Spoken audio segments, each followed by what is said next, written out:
Midemde ünser var. Sürekli yanma var. Onun yüzünden mesela korkudan aç kalınca daha kazanıyorum. Daha yanma yapıyor. Hep yemek yiyorum. Hep yemek yiyorum. Korkudan yiyorum ha. O zaman ondan sonra kilo alıyorum. Midemde yanma, şişkinlik, ağrı var. Hep ilaçları veriyorlar. Yiyorum. Ondan sonra tekrar başlıyor. Bitince tekrar başlıyorlar. İğne kullandım, ilaç kullandım. Ondan sonra o şurupları kullandım. Böyle şeker gibi hapları kullandım. Ne kullandım olmadı. Şifalı bitkileri 2,5 aydır kullanıyorum. İşte valla saat 11'e kadar 12'ye kadar hep yatıyordum ölü gibi.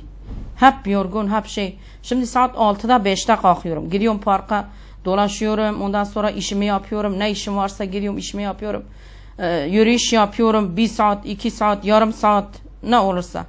Ondan sonra işimi yani yapıyorum. Çok güzel ev işlerimi yapıyorum. Ondan sonra ne işim varsa gidiyorum. Hiç yani böyle şey sanki genç oldum, dinç oldum. Midemde yanma, şişkinlik, ağrı geçti. Nefes almamda rahatlama oldu. Vücut direncim yükseldi.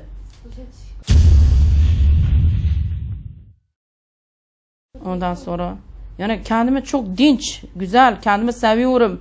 Çevreyi seviyorum yani. Vallahi hakikaten böyle ölü gibiydim. Hiçbir şey sevmiyordum, nefret ediyordum, sinirleniyordum.